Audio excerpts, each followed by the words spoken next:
Good morning friends. आज हम लोग कुछ नए सेक्शनों के साथ आप लोगों के साथ चर्चा करेंगे दोस्त। सेक्शन 194M बहुत कीमती सेक्शन, बहुत अच्छा सेक्शन। ये सेक्शन बोलता है कि payment made by an individual और HUF for contract work and by way of commission और ब्रोकरेज और by way of professional services. दोस्त, इस सेक्शन को पढ़ने के बाद जो बच्चा पढ़ने वाला है उसको एक जगह कन्फ्यूज़न आता है कि सर अगर मैंने किसी कॉन्ट्रैक्ट के तहत पेमेंट करा है तो उस पर 194C लगता था, अगर मैंने कमीशन और ब्रोकरेज करा है तो उस पर 194H लगता था, अगर मैंने प्रोफेशनल पेमेंट करा है तो 194J लगता था। आपको याद दिला दूं, ये 194M, 194C, 194H और 194J को कॉन्ट्राडिक्ट नहीं करता है। नाम वही है कि आपने पेमेंट करा है कॉन्ट्रैक्ट का, आपने पेमेंट करा है कमीशन पे, आपने पेमेंट करा है प्रोफेशनल टेक्निकल सर्विसेज का, पर वहां पे आप टीडीएस तब काटते थे जब स्पेसिफाइड पर्सन पेमेंट करता था। और स्पेसिफाइड पर्सन का मतलब था इंडिविजुअल और एचयूएफ ने अगर पेमेंट करा उनकी ऑडिट होती हो तो, और अदर से। ये सेक्शन 194M किन पे लगता है, इसकी यूटिलिटी क्या है, बहुत खास बात सुनना। ये सेक्शन सिर्फ इंडिविजुअल और एचयूएफ के द्वारा पेमेंट करने पर लगता है और ये उन इंडिविजुअल और एचयूएफ पर एप्लीकेबल है जिनकी ऑडिट नहीं होती है, क्योंकि अगर उनकी ऑडिट होती तो वो सेक्शन 194C, 194J, 194H पे चले जाएंगे। पर अगर ऐसा कोई इंडिविजुअल या एचयूएफ जिसकी ऑडिट नहीं है और उसने अगर किसी कॉन्ट्रैक्टर के तहत कॉन्ट्रैक्ट पेमेंट करा है, उसने अगर कोई कमीशन या ब्रोकरेज का पेमेंट करा है, उसने अगर कोई प्रोफेशनल सर्विसेज का पेमेंट करा है और उसने अगर ड्यूरिंग द ईयर 50 लाख से ऊपर का पेमेंट करा है, कितने से ऊपर का पेमेंट करा है, 50 लाख से ऊपर का, यहां पे लिमिट 50 लाख है, तो इंडिविजुअल और एचयूएफ 5% सामने वाले का टीडीएस काटेगा पेमेंट करते समय या क्रेडिट करते समय। कोविड डेट पर पेमेंट करा है तो 3.75% काटेगा। ये सेक्शन क्यों लॉन्च किया गया, क्या पर्पस था इस सेक्शन का? उन्होंने बोला अगर कोई इंडिविजुअल और एचयूएफ जिसकी ऑडिट होती है तो वो तो 194C में कॉन्ट्रैक्ट पेमेंट कर रहा है, वहां टीडीएस काट लेगा। अगर कमीशन का कर रहा है, ऑडिट होती है तो 194H में काट लेगा। अगर प्रोफेशनल पेमेंट कर रहा है 194J में काट लेगा। पर अगर किसी इंडिविजुअल और एचयूएफ ने जिसकी ऑडिट नहीं होती है और वो अगर कॉन्ट्रैक्ट पेमेंट कर रहा है, प्रोफेशनल फीस पेमेंट कर रहा है, कमीशन ब्रोकरेज कर रहा है, तो 194C, J और H से बाहर हो गया। पर ये सेक्शन लॉन्च करके उनको फिर दायरे में क्यों लाया गया, कारण बताता हूं। मान लो मैं दीपक टिबड़ेवाल और मैंने मेरा एक इंडिविजुअल मकान बनाया, उसमें मैंने किसी लेबर कॉन्ट्रैक्टर के साथ कॉन्ट्रैक्ट करा कि तू मेरा मकान बना, मैं तेरे को 1500 रुपये स्क्वायर फीट से पैसा दूंगा, और मैंने उससे करीब 5000 स्क्वायर फीट का मकान बनवाया, 75 लाख का मैंने पेमेंट करा। If I am the individual, मेरा बिजनेस नहीं है या बिजनेस है तो भी मेरी ऑडिट नहीं होती है और मैं इस सेक्शन 194C में कवर्ड ही नहीं था क्योंकि मेरी ऑडिट नहीं थी, और ये मकान मैंने पर्सनल यूज के लिए बनाया है, तो मैंने कॉन्ट्रैक्टर को 75 लाख रुपए दे दी और मैं टीडीएस नहीं काटता था क्योंकि मेरी ऑडिट नहीं है और मैं तो पर्सनल पर्पस के लिए मकान बना रहा हूं। तो 194M लॉन्च करके मेरे को इस दायरे में लाया गया कि यदि आप इंडिविजुअल और एचयूएफ और अपने पर्सनल यूज के लिए भी अगर कोई मकान बनाया है and you are giving the payment to the contractor more than 50 lakh, तो आपको उसका 5% टीडीएस काटना पड़ेगा। कोविड डेट में कर रहे हो तो 3.75%। अगर मैंने मेरी बेटी की शादी में किसी कैटरिंग वाले के साथ कॉन्ट्रैक्ट करा और ये मेरा पर्सनल खर्चा है, I am not audited person और मैंने कैटरिंग वाले को 60 लाख रुपए का पेमेंट करा, तो भी मेरे को उसका 5% टीडीएस काटना पड़ेगा if the payment is made more than 50 lakh rupees. तो यदि किसी इंडिविजुअल और एचयूएफ ने पर्सनल काम के लिए भी सेवाएं ली है और वो किसी को कॉन्ट्रैक्ट पेमेंट के तहत या प्रोफेशनल सेवाओं के तहत या कमीशन ब्रोकरेज के तहत 50 लाख से ऊपर का पेमेंट कर रहा है, तो इंडिविजुअल और HUF is liable to deduct the TDS on the payment at the rate of 5%, during Covid 3.75% काटना पड़ेगा।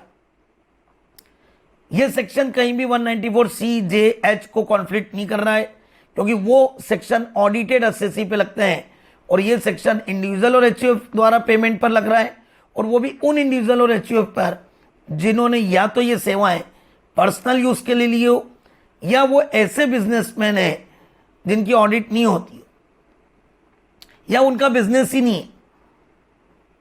तो इस सेक्शन को लॉन्च करके देश में बड़े कॉन्ट्रैक्ट अगर आपने पर्सनल यूज के लिए भी लिए हैं and you are giving the payment more than 50 lakh for the contract payment, आपने मकान बनाया, उस कॉन्ट्रैक्टर को पेमेंट दिया, मकान खरीदने पर 50 लाख रुपए से ऊपर का पेमेंट करना अलग सेक्शन पे लगता है, वहां पे 50 लाख से ऊपर के पेमेंट पर 1% टीडीएस है।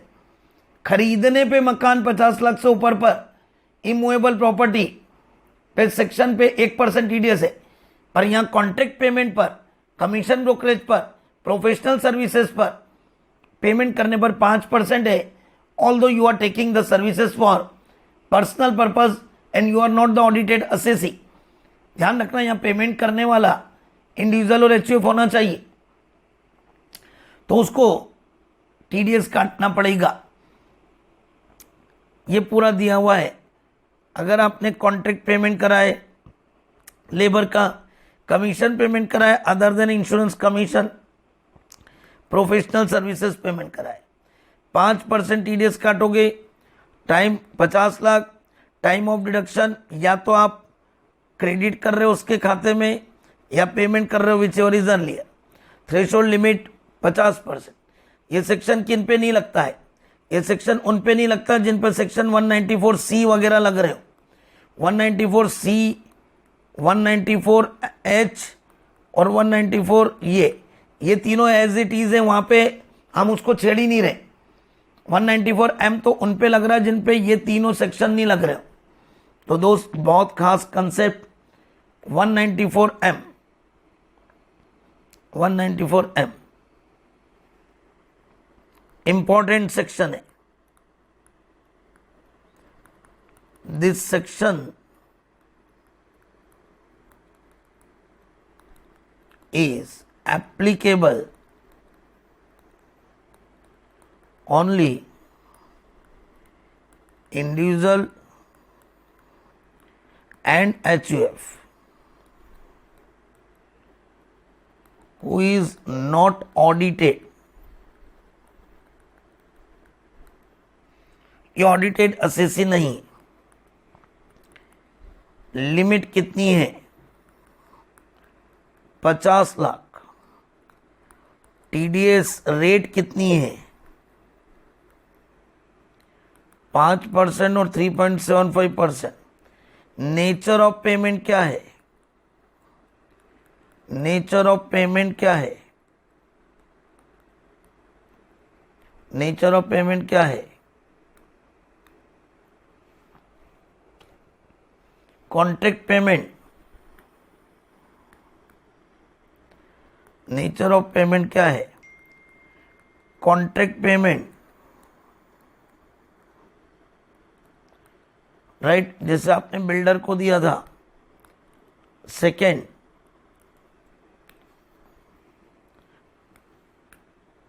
Commission, brokerage other than insurance,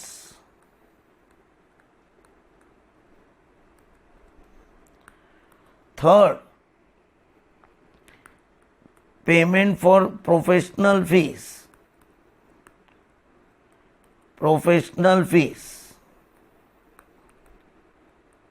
payment for professional fees. If we are giving the payment for contract payment, commission, brokerage other than commission, payment for professional fees. Example,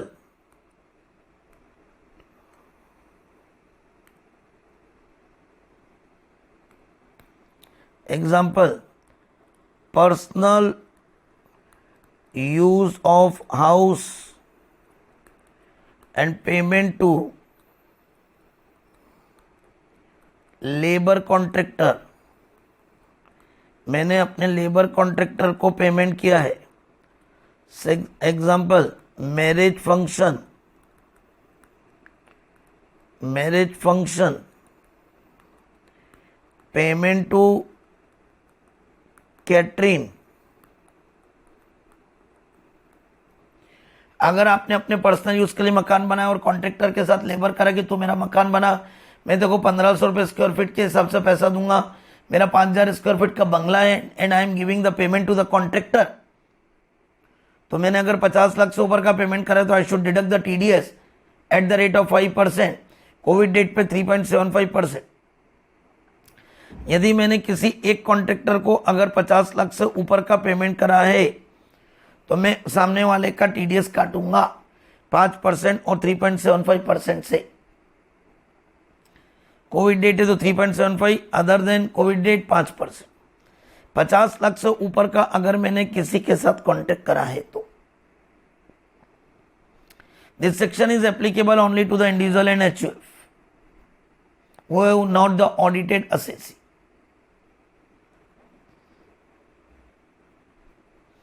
ठीक है दोस्त मेरे, ये सेक्शन नॉट एप्लीकेबल टू किस पे होगा? Not applicable to 194C, 194J और 194H में जो कवर्ड होते हैं. मतलब अगर वो ऑडिटेड एसएससी है, बिजनेस के लिए कर रहे हैं, तो उस पर वो सेक्शन लगेंगे 194C, 194J, 194H. ये सेक्शन तो इसलिए बना है कि कोई बड़े बड़े लोग बाग शादी ब्याह में बहुत बड़ा अमाउंट खर्च करते थे, ये उस आदमियों पे लगा जो मकान बड़ा बड़ा बनाते थे और लेबर कॉन्ट्रैक्टर को पेमेंट करते थे, और लेबर कॉन्ट्रैक्ट वो पेमेंट लेकर भी टीडीएस से बच जाते थे. तो इस सेक्शन को लॉन्च करके उन बड़े मकान बनाना, बड़ा पेमेंट करना कैटरिंग का पर्सनल यूज के लिए, उनको इस सेक्शन में लाया गया है. अच्छा, अब एक 2-3 छोटी छोटी बातें. पूरे टीडीएस में आपने जब भी बोला टीडीएस काटना है,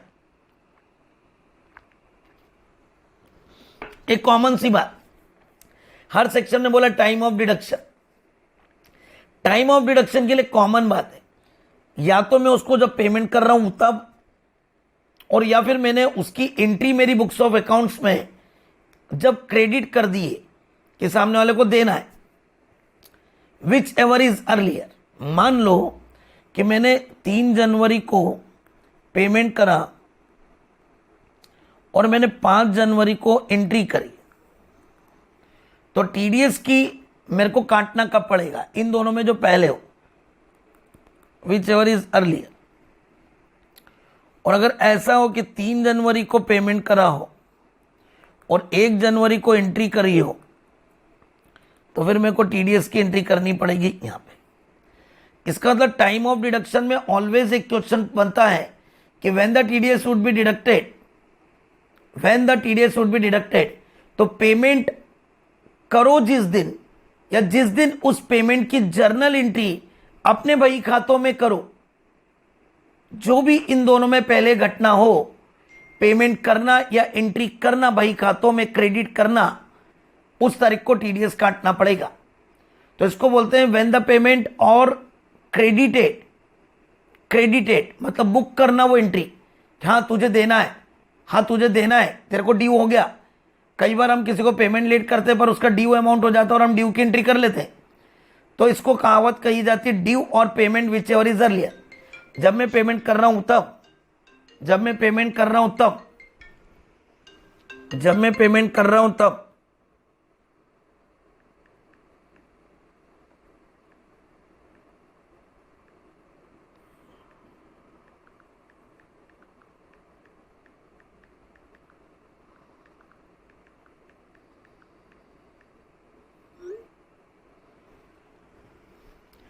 जब मैं पेमेंट कर रहा हूं तब, जब मैं पेमेंट कर रहा हूं तब, या जब मैं एंट्री कर रहा हूं तब, मैंने जब पेमेंट करा तब या मैंने जब एंट्री करी तब, इन दोनों में जो भी घटना पहले हो, इन दोनों में जो भी घटना पहले हो, मैं तब टीडीएस को काटूंगा। ओके दोस्त, मैं तब टीडीएस को काटूंगा। यह हर सेक्शन में लगता है पेमेंट और due entry which ever is earlier. अच्छा, जब भी आप टीडीएस काट लेते हो, उसके बाद आपको टीडीएस जो काटते हो, ये आपको सामने वाले का पैन नंबर कोट करते हुए गवर्नमेंट के खाते में चालान भरना पड़ेगा, सामने वाले को एक सर्टिफिकेट देना पड़ेगा। जैसे ही आप उसका रिटर्न भरते हो टीडीएस का, उसका चालान भर के, तो सामने वाले के फॉर्म नंबर 26A में वो रिफ्लेक्ट हो जाएगा और सामने वाले के 26A में वो रिफ्लेक्ट होके बता देगा।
चेक करना दोस्त, यहां पे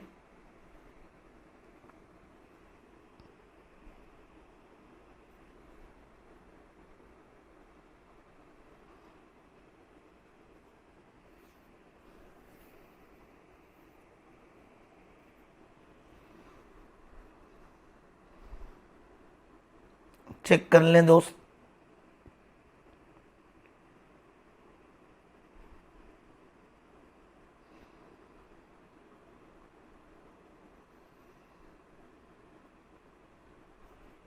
सेक्शन 194M, जब भी आप पेमेंट करते हो दोस्त, तो पेमेंट और due whichever is earlier, payment और due whichever is earlier, payment और due whichever is earlier पर आपको टीडीएस काटना है, और टीडीएस काट के आपको गवर्नमेंट में भर के आना है और उसका एक सर्टिफिकेट सामने वाले को देना है।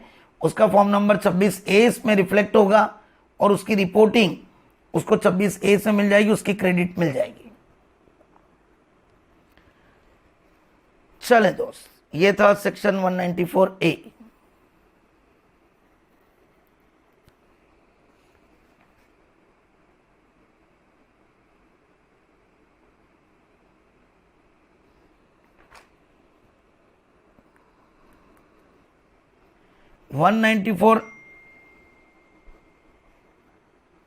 के बहुत इंपॉर्टेंट,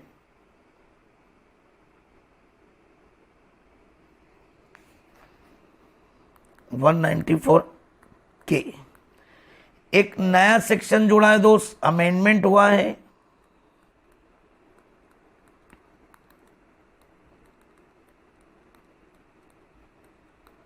अमेंडमेंट इन 2020-21 दोस्त, नया सेक्शन आपके सामने आया है 2020-21 में। ये सेक्शन लगता है स्पेसिफाइड कंपनी पर, ये सेक्शन लगता है स्पेसिफाइड कंपनी पर। This section is applicable to specified company. ये सेक्शन लगता है यूटीआई और म्यूचुअल फंड कंपनी पर। अगर किसी UTI, unit trust of India, या म्यूचुअल फंड कंपनी ने अपने रेसिडेंट एनी पर्सन जो उसका यूनिट होल्डर है, जो उसका यूनिट होल्डर है, म्यूचुअल फंड में जो उसका, जिसने म्यूचुअल फंड में पैसा लगा रखा है और म्यूचुअल फंड या यूटीआई कंपनी ने अपने यूनिट होल्डर को प्रॉफिट डिस्ट्रीब्यूट करा है, प्रॉफिट डिस्ट्रीब्यूट करा है, प्रॉफिट डिस्ट्रीब्यूट करा है। अगर म्यूचुअल फंड कंपनी ने अगर किसी भी व्यक्ति को, रिसीवर को, जो कि उसका यूनिट होल्डर है, प्रॉफिट डिस्ट्रीब्यूट करा है, लाइक डिविडेंड दिया है, लाइक डिविडेंड के रूप में, लाइक डिविडेंड के रूप में, और अगर 5,000 से ऊपर का पेमेंट करा है, लिमिट 5,000 से ऊपर का पेमेंट करा है, तो टीडीएस की रेट है 5-10%, म्यूचुअल फंड कंपनी काटेगी, और कोविड डेट पर 7.5%। मतलब यदि किसी म्यूचुअल फंड या यूटीआई कंपनी ने अपने यूनिट होल्डर, शेयर होल्डर, मालिक को डिविडेंड के रूप में प्रॉफिट डिस्ट्रीब्यूट करा है, and they are giving the dividend more than 5,000, then the mutual fund company would deduct the TDS at the rate of 10%। Covid date में पेमेंट करा है तो 7.5% काटेगी। ये कब नहीं काटेंगे, कब नहीं काटेगी mutual fund company? when TDS not deducted,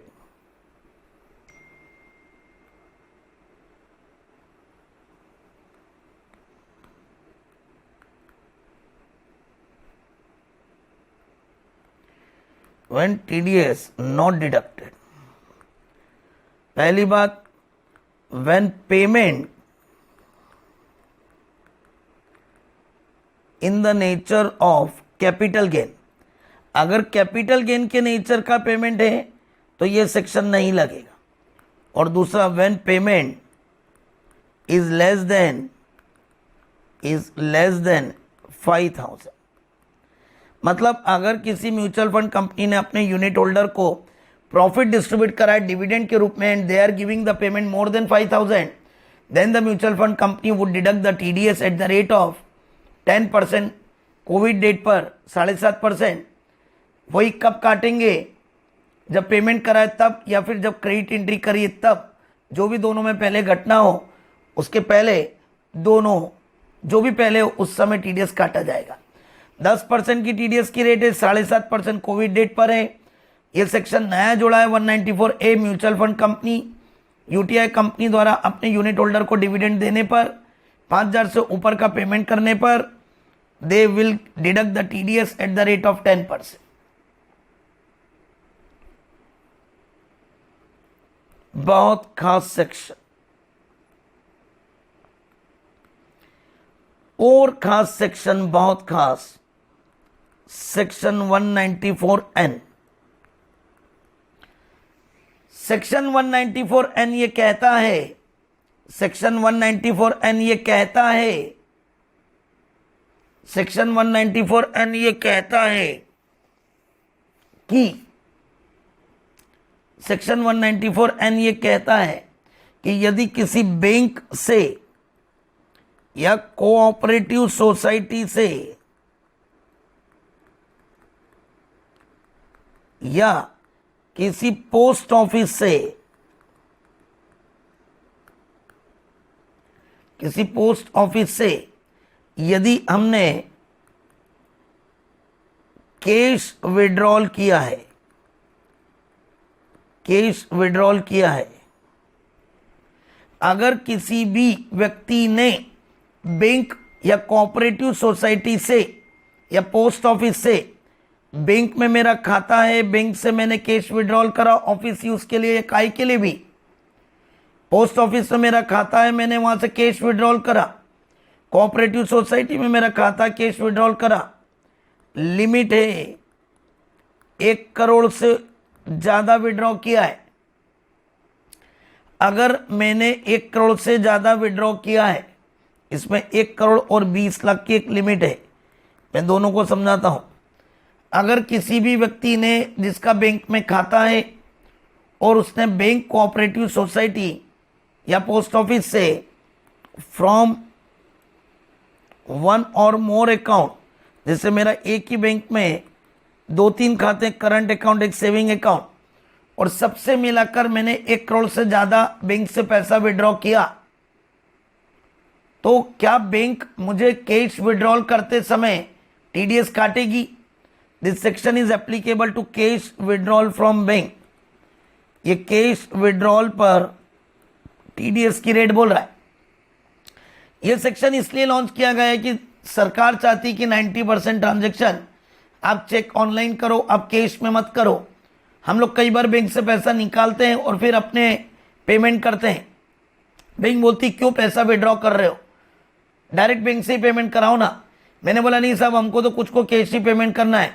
bank ने बोला ओके, आपका पैसा निकाल लो, कोई दिक्कत नहीं है, बट अगर आपने 1 करोड़ से ज़्यादा या कुछ दशों में 20 लाख से ज़्यादा पेमेंट विड्रॉ किया है फ्रॉम वन और मोर अकाउंट, तो फिर हम आपका टीडीएस काटेंगे। मतलब bank would deduct the TDS, cooperative society would deduct the TDS, ये लोग टीडीएस काटेंगे। अब दोस्त, यहां पे अगर मैं बातचीत करूं तो क्या नियम बोला है? उन्होंने बोला है कि जो पैसा रिसीव कर रहा है, जो पैसा विड्रॉ कर रहा है, जो पैसा विड्रॉ कर रहा है, उसने लास्ट 3 साल के रिटर्न, लास्ट 3 ईयर्स के रिटर्न ऑफ इनकम,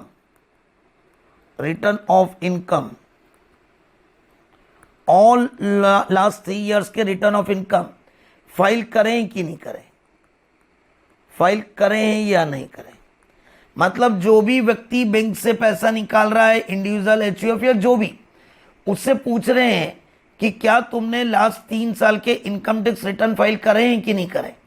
अगर उसका जवाब आता है यस मैंने करे हैं, यस, जो पैसा विड्रॉ कर रहा है उसने अगर लास्ट 3 साल से अपना पैसा विड्रॉ करा है, they withdraw last 3 years all the amount, sorry, उन्होंने लास्ट 3 साल से सारे रिटर्न फाइल करें and they withdraw the amount, yes. If they withdraw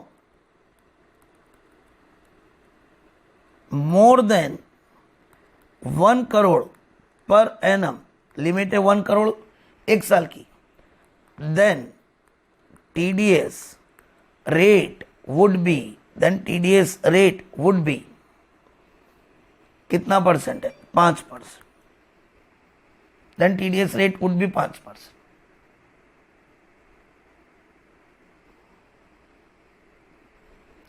अब अगर उन्होंने बोल दिया कि नो मैंने रिटर्न फाइल नहीं करे, no, he has not filed return during last 3 years. अच्छा, लास्ट 3 सालों में भरना जरूरी है, यहाँ ऑल द 3 ईयर्स का है तो यस। लास्ट 3 साल में एक भी साल रिटर्न नहीं भरा, नो, तो फिर उनके ऊपर टीडीएस की लायबिलिटी होगी up to 20 lakh, no TDS. 20 lakh से 1 करोड़ तक निकाले तो 2% टीडीएस, और 1 करोड़ से ऊपर निकाले मोर देन 1 करोड़ तो 5% टीडीएस। मतलब सेक्शन 194N ये कहता है कि अगर आपने बैंक से, पोस्ट ऑफिस से, कोऑपरेटिव सोसाइटी से साल भर में पैसा विड्रॉ करा है तो bank, cooperative society, post office आपके विड्रॉल पर टीडीएस काटेगी। पर टीडीएस काटने के पहले बैंक आपसे पूछेगी, जो विड्रॉ कर रहा है उससे पूछेगी कि तुमने पिछले 3 सालों में अपने रिटर्न सारे भरे हैं कि नहीं। अगर सामने वाला जो विड्रॉ कर रहा है, जो अकाउंट होल्डर है, वो बोलता है yes I have filed all the 3 years, previous 3 years return, तो बैंक या पोस्ट ऑफिस या कोऑपरेटिव सोसाइटी 1 करोड़ तक के पेमेंट पर टीडीएस नहीं काटेगी, और 1 करोड़ से ऊपर के पेमेंट पर दे will deduct the TDS 5%। But दोस्त, अगर आपने रिटर्न फाइल नहीं करें तो ये लिमिट 20 लाख पे रुक जाएगी। 20 लाख तक विड्रॉ करें नो टीडीएस, 20 लाख से 1 करोड़ तक करें 2%, और 1 करोड़ से ऊपर करे 5%, और 1 करोड़ से ऊपर करे 5%, 1 करोड़ से ऊपर करे 5%,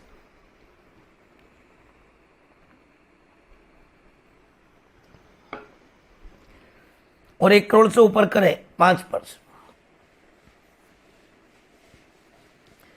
इस पर कोविड डेट का कोई इंपैक्ट नहीं आया है। There is no impact of the Covid date. इसमें कोविड डेट से कोई रेट ऑफ टीडीएस में कोई फर्क नहीं है। There is no impact on the Covid date. अब दोस्त, एक्सेप्शंस वाली बात करें, किन दशाओं में टीडीएस नहीं काटा जाएगा? एक्सेप्शंस, एक्सेप्शंस बोले, एग्जम्पशन बोले कि भाई कब टीडीएस नहीं काटा जाएगा? When no TDS would be deduct on cash withdrawal. कब कैश विड्रॉल पर टीडीएस नहीं काटा जाएगा? जब ये टीडीएस सेंट्रल गवर्नमेंट ने विड्रॉ किया, जब ये पैसा सेंट्रल गवर्नमेंट ने विड्रॉ किया, जब ये पैसा आरबीआई द्वारा विड्रॉ किया गया, जब ये पैसा व्हाइट कॉलर एटीएम ऑपरेटर द्वारा विड्रॉ किया गया, जो एटीएम ऑपरेट करते हैं, एटीएम ऑपरेटर, जब उन्होंने विड्रॉ करा तो नहीं काटा जाएगा।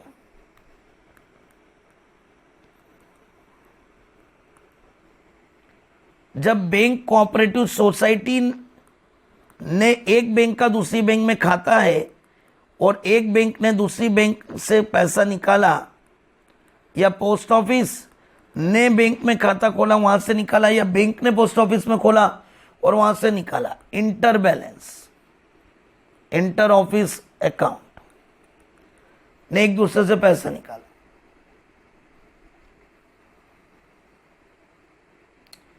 And other notified person. अब अदर नोटिफाइड पर्सन में बहुत लफड़ा है। जिसको गवर्नमेंट ने नोटिफाइड कर दिया हो कि तुम पैसा निकालो, हमें तुम्हारे से कोई प्रॉब्लम नहीं है, हमें तुम्हारे से कोई प्रॉब्लम नहीं।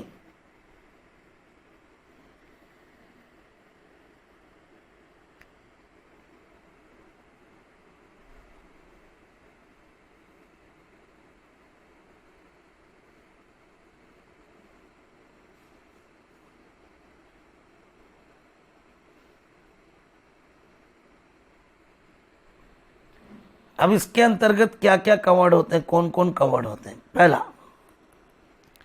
इसमें जो कवर्ड होते हैं वो होते हैं मनी चेंजर।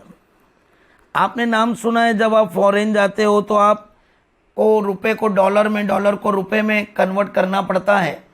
अब वो लोग अपना पैसा कितना रखे? आपने तो मनी चेंजर को पैसा दे दिया, उससे डॉलर ले लिए, मनी चेंजर उस पैसे को कहाँ रखेगा?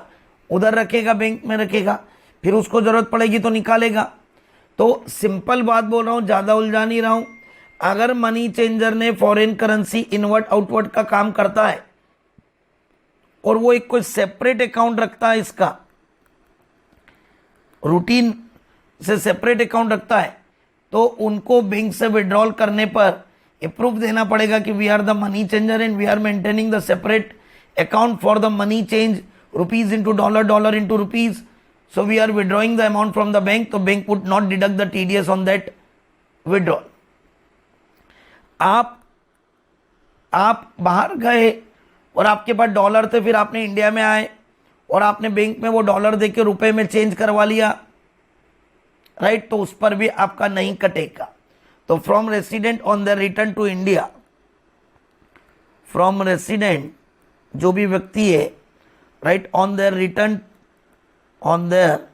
रिटर्न टू इंडिया, मतलब अगर कोई व्यक्ति है और वो इंडिया में आया और उसके पास डॉलर है, उसने बैंक को दी और बैंक को डॉलर देके रुपए निकाल लिए, तो उस पर भी ये मामला नहीं लगेगा। ये सीधी सी बात है। मनी चेंजर और डॉलर को रुपए, रुपए को डॉलर में कन्वर्ट करने वाला, या यदि कोई इंडियन रेसिडेंट व्यक्ति और वो बाहर रहता और वो अभी आया और उसने बैंक में डॉलर देकर रुपए में कन्वर्ट करा, उसके ऊपर नहीं लगेगा। वही white collar ATM operator, ATM में पैसा भरना निकालना, एटीएम के थ्रू डीलिंग करना, एटीएम में पैसा भरना निकालना, बैंक का काम ये करना, इस पर भी नहीं लगेगा। चौथा बहुत इंपॉर्टेंट है, commission agent of right of APMC, agriculture APMC. इसका अगर आप कमीशन एजेंट हो काय के हो, agriculture produce market committee, produce market committee. अगर आप कोई एग्रीकल्चर प्रोड्यूस मार्केट कमेटी के एजेंट हो और उसमें आप कोई लेन देन करते हो और आप कोई माल बेचना खरीदना या कमीशन एजेंसी का काम करते हो, देन आपके ऊपर भी बैंक से पैसा निकालने पर टीडीएस नहीं लगेगा। बशर्ते आपको बताना पड़ेगा कि आपका nature of work agriculture produce marketing committee के एजेंट या ट्रेडर के रूप में है, तो आपके ऊपर टीडीएस विड्रॉल पर नहीं लगेगा। मनी चेंजरों को नहीं लगेगा। कोई व्यक्ति जो बाहर रहता है, इंडिया में आया, डॉलर कन्वर्ट करके रुपए लिए, नहीं लगेगा। वाइट कॉलर एटीएम ऑपरेटर, इन पे नहीं लगेगा। कोई APMC agriculture produce market committee के एजेंट हो और उन्होंने पैसा विड्रॉ कराया बैंक से, तो उन पर भी टीडीएस विड्रॉल पर नहीं कटेगा। सेंट्रल गवर्नमेंट ने विड्रॉल किया है, आरबीआई ने विड्रॉल किया है, बैंक कोऑपरेटिव सोसाइटी ने एक दूसरे खाते में पैसा विड्रॉ किया है, उन पर भी ये सेक्शन नहीं लगेगा। तो सेक्शन 194N ये कहता है कि अगर आपका बैंक में खाता है, कोऑपरेटिव सोसाइटी में खाता है, पोस्ट ऑफिस में खाता है और आपने अपने अकाउंट से कैश विड्रॉल करा है और एक निश्चित लिमिट से ऊपर विड्रॉल किया है, तो they will deduct the TDS on your payment. वो आपके पेमेंट पर टीडीएस, विड्रॉल पर पेमेंट पर टीडीएस काटेंगे। अगर आपने 3 सालों के रिटर्न लास्ट भरे हैं तो 1 करोड़ तक नो टीडीएस, 1 करोड़ से ऊपर पे 5%। अगर आपने 3 साल तक रिटर्न नहीं भरे हैं तो 20 लाख तक नो टीडीएस, 20 लाख से 1 करोड़ तक 2%, 1 करोड़ से ऊपर पर 5%। कब आपका टीडीएस नहीं काटेगा? जब पैसा विड्रॉल सेंट्रल गवर्नमेंट ने कराए, आरबीआई ने कराए, व्हाइट कॉलर एटीएम ऑपरेटर ने कराए, bank cooperative society post office के इंटर ऑफिस खाते एक दूसरे के यहाँ और वो एक दूसरे से पैसा निकालते हैं। बड़ी बड़ी बैंक अपने यहाँ दूसरी बैंकों का खाता भी खोलते हैं। आरआरबी, रीजनल रूरल बैंक, गांव की बैंक जहाँ 2-4 स्टाफ रहते हैं, वो ज़्यादा पैसा नहीं रखते हैं, अपना पैसा दूसरी बैंक में, जब कोई कस्टमर पैसा लेने आता है तो वहाँ से निकाल के उसको दे देते हैं। तो इस तरीके से अगर एक दूसरी बैंक ने एक दूसरे के यहाँ खाता खोल रखा है एंड दे आर विड्रॉइंग, उन पे नहीं लगेगा। अदर नोटिफाइड पर्सन में मनी चेंजर पे नहीं लगेगा। बाहर से आए हुए व्यक्ति ने अगर अपने डॉलर को रुपए में कन्वर्ट करके पैसा विड्रॉ किया है, नहीं लगेगा। एटीएम में पैसा भरने और निकालने वाली एजेंसीज, जिन्हें व्हाइट कॉलर एजेंसीज कहा जाता है, जो जिनका काम ही एटीएम में पैसा भरना निकालना है, नहीं लगेगा। कमीशन एजेंट ऑफ एपीएमसी पर नहीं लगेगा, इन पर टीडीएस नहीं लगेगा। दोस्त, एक और सेक्शन जो अमेंडमेंट में आया है वो आया है section 194O। Section 194O is again very important. Section 194O is very important. मैं जब अमेंडमेंट के नोट्स डाल रहा हूं तो उसमें टीडीएस पूरा ही डाल दूंगा, क्योंकि टीडीएस चैप्टर अपने आप में ही बड़ा इंपॉर्टेंट है।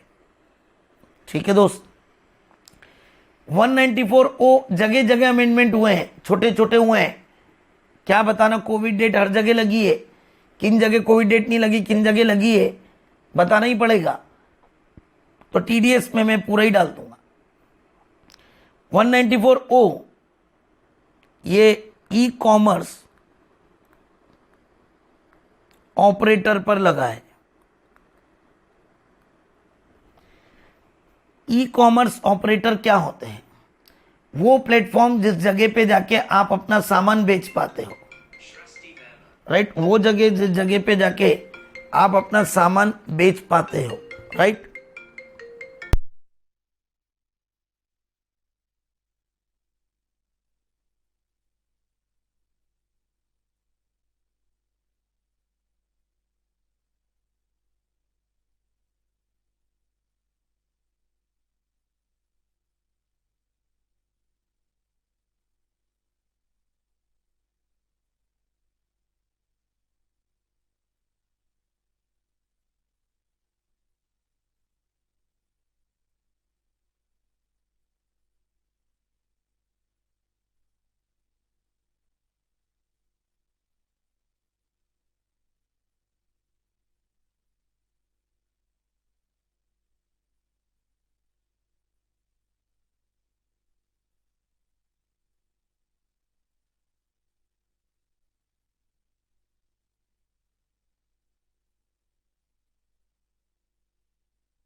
चले दोस्त, एक स्टूडेंट के पेरेंट्स का फ़ोन था, इसीलिए मैं थोड़ा सा अवॉइड करता हूँ बीच के बीच में। चले स्टार्ट, ताकि आपको डिस्टर्बेंस नहीं हो। Section 194 O, e commerce operator. E commerce operator मतलब क्या? अमेजॉन, फ्लिपकार्ट, ये सब ई कॉमर्स ऑपरेटर है। और एक होता है ई कॉमर्स पार्टिसिपेंट। पार्टिसिपेंट कोई भी हो सकता है। आपका प्रोडक्ट है, मेरा प्रोडक्ट है, मान लो मैंने टिबड़ॉल क्लास पार्टिसिपेंट रखा और अमेजॉन में मेरी नोट्स बुक पब्लिश करी कि जिसको भी खरीदना हो मेरे नोट्स बुक्स वहां से खरीद सकता है, और इसके बदले में अमेजॉन मेरे से 20% कमीशन ले रहा है, 10% कमीशन ले रहा है। मैंने अपने नोट्स, अपनी बुकलेट अमेजॉन पे लिस्ट कराई, या मैं कुरकुरे कंपनी और मैंने कुरकुरे अमेजॉन पे लिस्ट करा दिए, या मेरी ज्वेलरी की दुकान है, मेरा एक स्टूडेंट है नीमा जी, हर्ष नीमा जी, राइट, उनकी ज्वेलरी की दुकान है, उन्होंने अभी खोली, मेरा उनको सजेशन कि वो अमेजॉन पे इसको लिस्ट कराए, वो ई कॉमर्स पार्टिसिपेंट बने और अमेजॉन फ्लिपकार्ट पे वो अपनी ज्वेलरी को लिस्ट कराए। अमेजॉन उनका कमीशन काट के उनके प्रोडक्ट को डिस्प्ले करेगा और फिर वहां से सेल आउट करेगा। अब बात ये आती कि क्या ई कॉमर्स ऑपरेटर जब हमें पेमेंट करेगा तो क्या टीडीएस काटेगा? क्या टीडीएस काटेगा क्या? तो जवाब है कि कब टीडीएस काटेगा, कब टीडीएस नहीं काटेगा। अगर ई कॉमर्स ऑपरेटर ने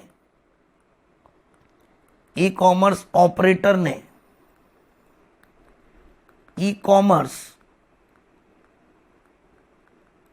पार्टिसिपेंट मतलब अपन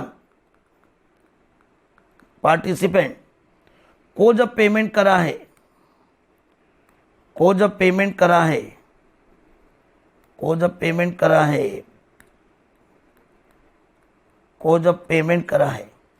तो फिर ये देखना पड़ेगा पेमेंट करा है, तो वो अगर पेमेंट इंडिविजुअल और एचयूएफ को करा है,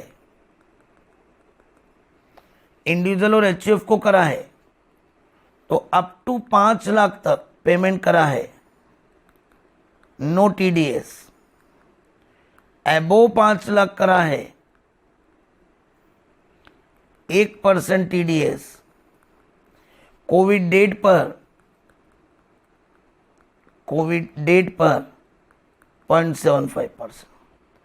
अदर देन इंडिविजुअल एचयूएफ को पेमेंट करा है, मतलब रिसीवर कौन है? ये रिसीवर की बात कर रहे हैं अपन, राइट। अच्छा, इसी में एक और चीज बात कर देता हूं, चलो इस second. Other than individual HUF,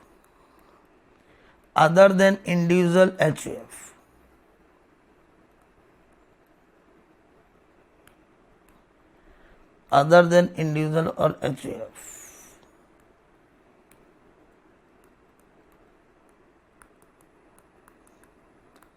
partnership firm,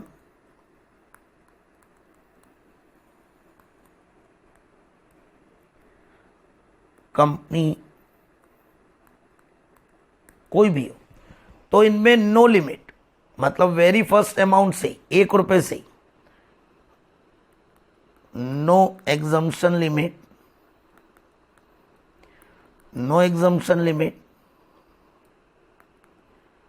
from starting payment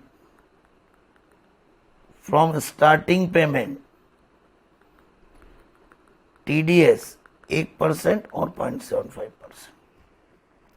मतलब इंडिविजुअल और एचयूएफ को अगर पेमेंट कर रहा है और 5 लाख रुपए तक का पेमेंट कर रहा है ई कॉमर्स ऑपरेटर, तो 5 लाख रुपए तक का पेमेंट कर रहा है तो नो टीडीएस, 5 लाख से ऊपर है तो 1%। पर अदर देन इंडिविजुअल और एचयूएफ को पेमेंट कर रहा है, मतलब ई कॉमर्स पार्टिसिपेंट इंडिविजुअल और एचयूएफ के अलावा कोई भी है, तो ई कॉमर्स ऑपरेटर 1 रुपए भी पेमेंट करेगा तो 1% टीडीएस काटेगा। कोई लिमिट नहीं, कोई एग्जम्पशन लिमिट नहीं है। करेक्ट है बेटा। अब बट ये रेट तब होगी, this rate of TDS when receiver, जो रिसीवर है, provide PAN number. Special point है, if receiver not provide PAN number, then the rate would be, then the TDS rate would be 5%, 5%, 3.75% Covid date पर। मतलब अगर receiver ने अगर PAN number और ये प्रोवाइड करा है तो 1% है, पर अगर रिसीवर ने अगर पेन नंबर नहीं प्रोवाइड करा ई कॉमर्स ऑपरेटर को तो फिर 5% टीडीएस काटेगा। कोविड डेट पर 3.75। ई कॉमर्स ऑपरेटर कोई भी हो सकता है, पर ई कॉमर्स पार्टिसिपेंट रेसिडेंट व्यक्ति होना चाहिए, और वो ई कॉमर्स पार्टिसिपेंट मतलब जिसका प्रोडक्ट बेच रहा है वो अगर इंडिविजुअल और एचयूएफ है तो 5 लाख तक कोई टीडीएस नहीं, 5 लाख से ऊपर पर 1%। अदर देन इंडिविजुअल एचयूएफ है, पार्टनरशिप फर्म है, कंपनी है, तो कोई एग्जाम्पशन लिमिट नहीं, वेरी फर्स्ट अमाउंट पर 1% टीडीएस और 0.75% TDS. This rate of TDS when receiver provide PAN number, but अगर उसने पेन नंबर प्रोवाइड नहीं करा तो this rate would be increase by 5%, increase to 5% instead of 1%। Covid date पर 3.75%। अब बात ये होती है कि टीडीएस कौन सी अमाउंट पे काटा जाएगा, राइट। यहां पे पहला TDS would be deduct on gross amount. ये बड़ा इंपॉर्टेंट। मान लो मेरी बुक अमेजॉन ने बेची, और मान लो मेरी बुक अमेजॉन ने बेची 10 लाख रुपए की, ग्रॉस सेल है, और उन्होंने उनका कमीशन काट लिया 20% से 2 लाख रुपए, और नेट मेरे को पेमेंट करा, नेट मेरे को पेमेंट हुआ 8 लाख का। तो जवाब है टीडीएस कौन सी अमाउंट पे कटेगा, 10 लाख पे कि 8 लाख पे? तो जवाब है TDS would be deducted on this amount, 1% इस पर कटेगा। मतलब TDS would be deduct on the gross sale, gross amount. पक्की बात। अब कई बार ऐसा होता है कि पेमेंट गेटवे ऐसा होता है कि या तो पहले अमेजॉन को जाएगा, अमेजॉन कमीशन काटेगा, फिर मुझे देगा 8 लाख। कई बार ऐसा कोई पेमेंट गेटवे बना दिया कि डायरेक्टली मेरे खाते में पैसा आएगा।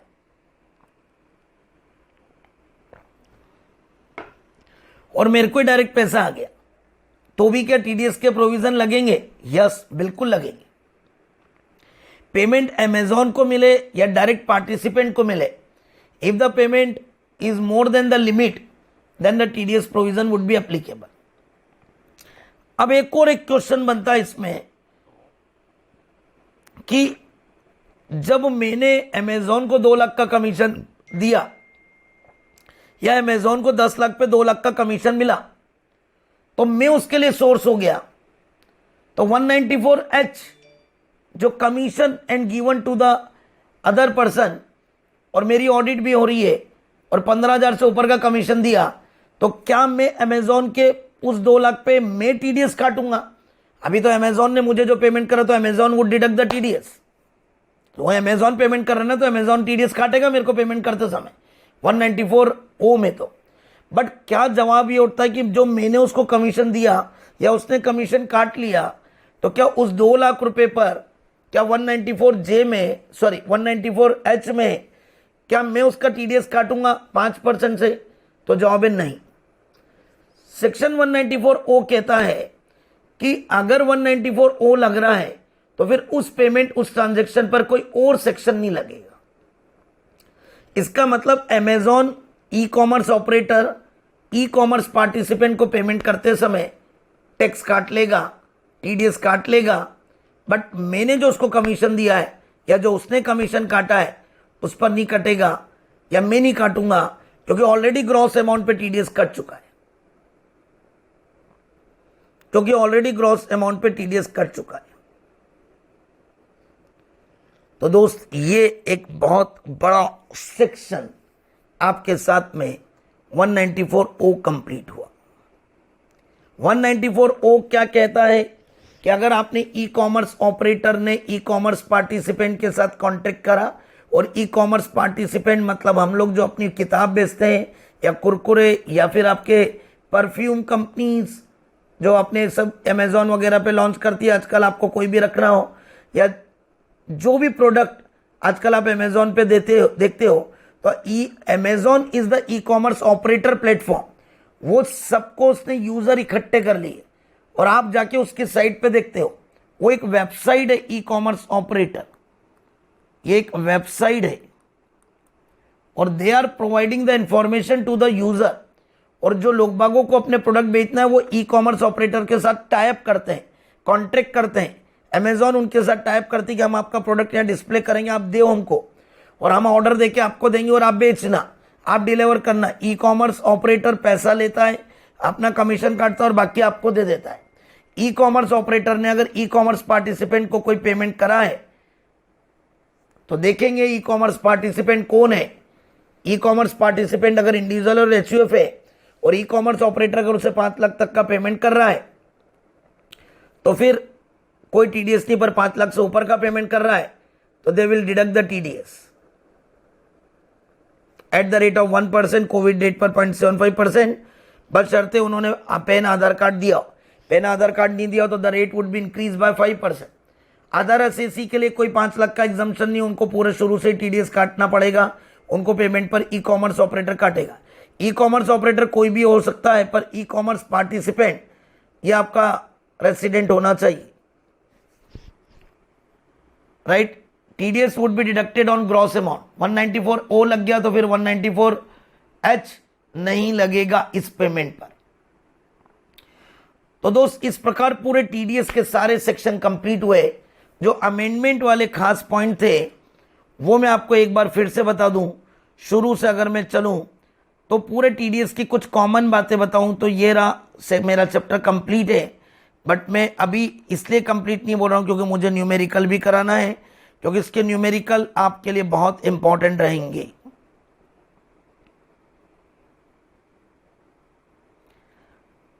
$192 टीडीएस ऑन सैलरी, इसमें एम्प्लॉयर एम्प्लॉय का इनकम कैलकुलेट करके उसका टीडीएस काट लेता है। 193 interest on securities, debenture bond पर लिमिट। 4-5 चीजें ध्यान रखना। नेचर ऑफ पेमेंट, लिमिट क्या है, क्या रेट का टीडीएस है, कोविड डेट का प्रभाव क्या है, किन सेक्शन पर कोविड डेट है, किन सेक्शन पर कोविड डेट का प्रभाव नहीं है, और एक्सेप्शंस क्या है, एग्जम्पशंस बोलूंगा मैं कि कब टीडीएस नहीं काटना है, मैंने सब लिख के दिया है।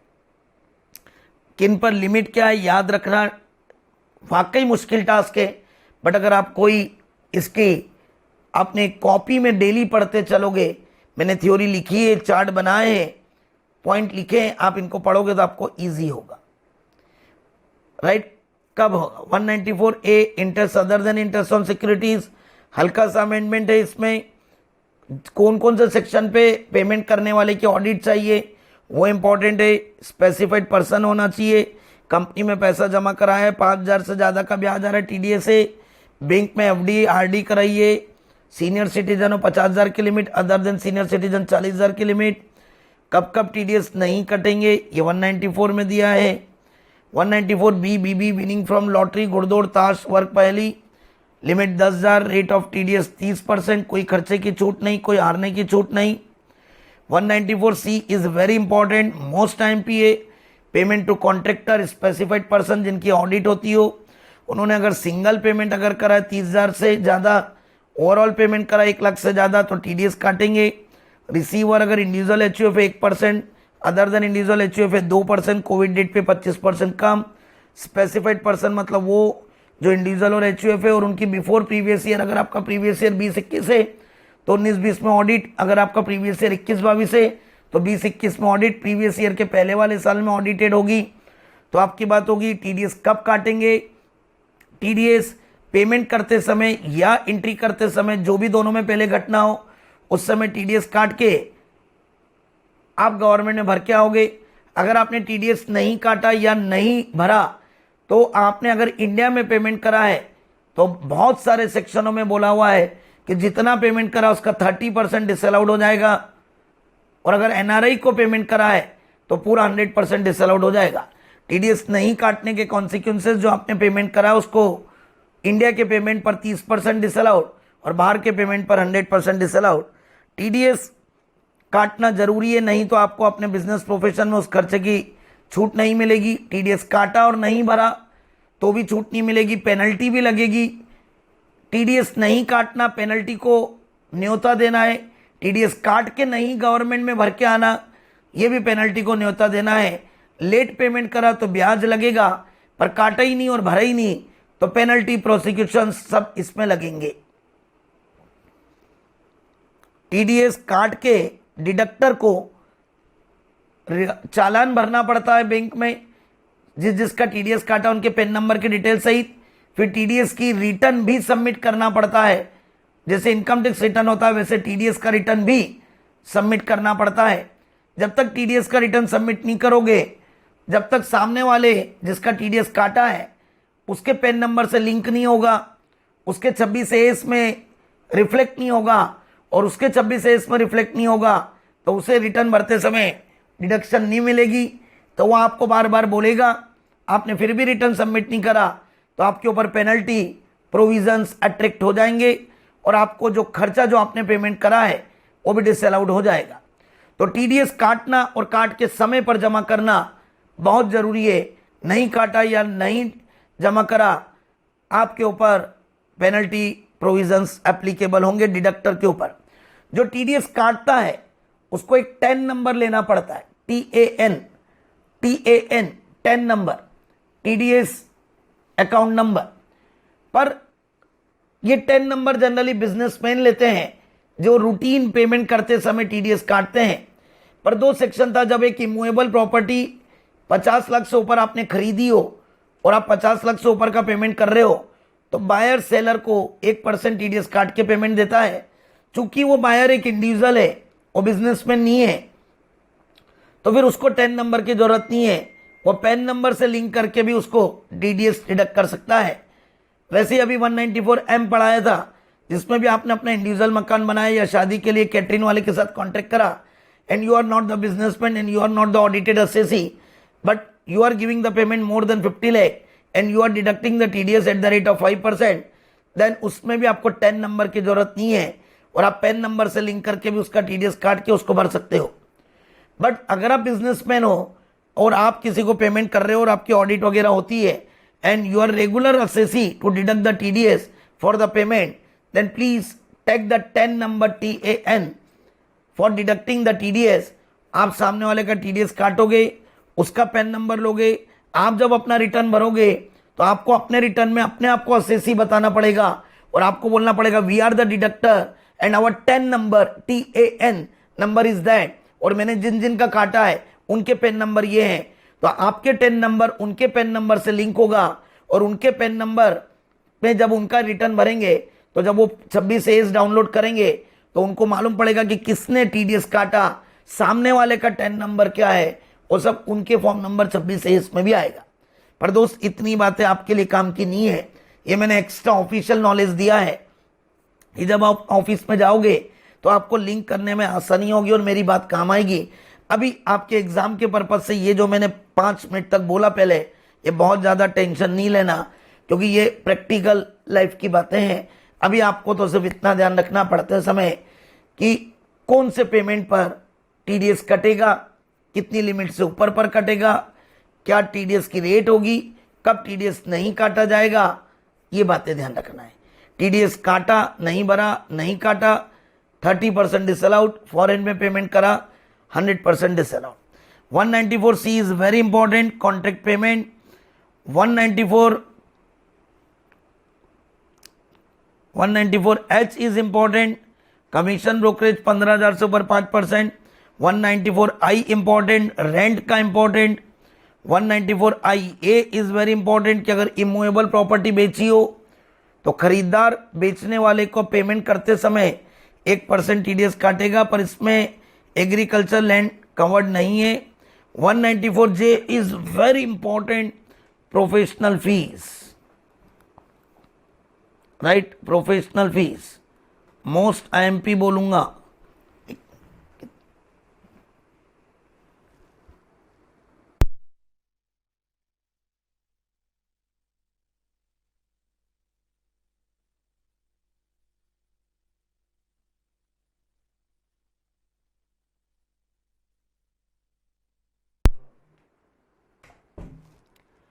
चले दोस्त, तो ये रहा 194J। 194M ये सेक्शन उन व्यक्तियों पे लगता है जिनकी ऑडिट नहीं होती और इंडिविजुअल और एचयूएफ है, and they are taking the services for the personal purpose. आपने अपना मकान बनाया, पेमेंट करा, 50 लाख से ऊपर कॉन्ट्रैक्ट का पेमेंट कराए, टीडीएस काटो 5%। आपने अगर कोई कैटरिंग वेटरिंग का काम कॉन्ट्रैक्ट कराए, काटो टीडीएस।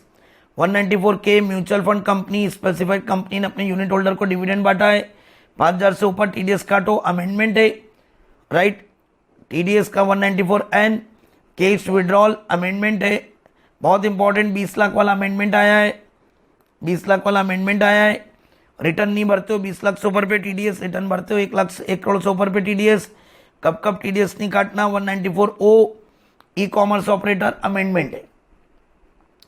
टीडीएस कब काटोगे, जब पेमेंट करो तब, या फिर रिटर्न जब एंट्री करो पेमेंट की तब, जो भी घटना पहले हो तब टीडीएस काट के भर दो। जिस महीने में टीडीएस काटा है या एंट्री करी है उस महीने के समाप्त होने के 7 दिन के अंदर अंदर आपको टीडीएस भरना पड़ता है। डिडक्टर ने जो टीडीएस काटा है वो जिस महीने में टीडीएस काटा है या जिस महीने में एंट्री करी है उस महीने के समाप्त होने के 7 दिन के अंदर अंदर they have to pay the TDS amount to in favour of government. Late भरते हो ब्याज लगेगा। इंपॉर्टेंट कौन कौन से आंसर, बहुत सारे पढ़ा दिए आपने। 194C बहुत इंपॉर्टेंट है। शुरू से चलता हूं, जो खास है 193, 194A,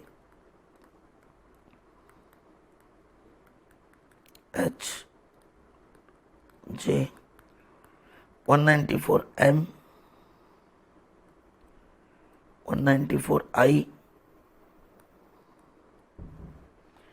194N, 194K, 194O। इनको तो घोट के जाना, इनको तो घोट के जाना। चेक कर लें दोस्त।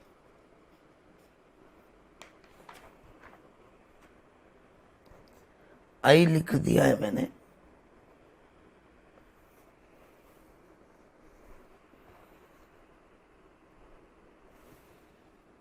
आई और आई ए भी, बस ये समरी दे दी मैंने दोस्त। तो आपको इतने सेक्शन याद करके जाना है। मैं जानता हूं थोड़ा डिफिकल्ट जरूर है, बट आपको करना है दोस्त। कल के लिए एक होमवर्क दे रहा हूं, अगर आप करके आते हैं तो वेल एंड गुड, आपके लिए इजी होगा सारे न्यूमेरिकल। इसका एक न्यूमेरिकल कंफर्म एग्जाम में आएगा और इन्हीं में से आएगा। एक बात ध्यान रखना दोस्त, ये जो मॉड्यूल में पढ़ा रहा हूं ये मॉड्यूल पहले करना, फिर जो मर्जी हो वो करना। मुझे पूरा मालूम है पेपर पूरा इसी में से आएगा। इनकम टैक्स का जब पेपर देते तो अच्छे अच्छों के प्राण पखेर उड़ जाते हैं। और अगर आपने मेरी कही भी बात मान ली तो आप देखोगे कि यार सब कुछ इसी में से कवर्ड है। आपको जो करना है करो, मेरे को कोई मना नहीं है, पर मॉड्यूल को इग्नोर मत करना, क्योंकि मैंने देखा है कई अटेम्प्टों के पेपर जिसमें अगर जिसने मॉड्यूल को ईमानदारी से कर लिया वो बच्चा क्लियर हो गया फर्स्ट अटेम्प्ट में। पूरा पेपर इसके इर्द गिर्द घूमता, आप कुछ भी कर लो, पूरा पेपर इसके इर्द गिर्द घूमेगा। आपको सारे इलस्ट्रेशन पढ़ के आना है।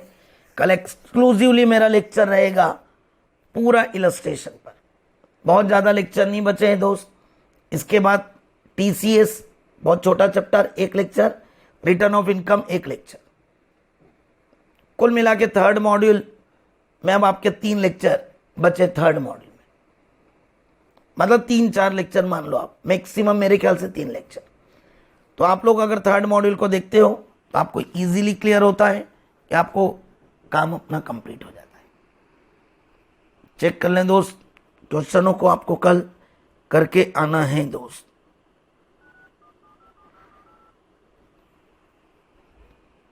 छोटा सा पढ़ के बता दूं, 194A पे है, ऐसे ही क्वेश्चन आएंगे। On 1/10/2020 mister Harish made a 6 month fix deposit of 10 lakh eight the rate of 9% with ABC cooperative bank. The fix deposit matured इतना। अब आप ब्याज निकाल लो, उस पर कितना % हो रहा है। अगर उतना, अगर आपकी लिमिट से ऊपर जा रहा है तो TDS कटेगा। कोविड डेट पर तो 25% कम।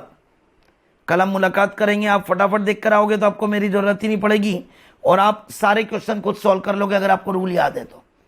राइट, कल मुलाकात करते हैं। थैंक यू, आगे की बातों के साथ।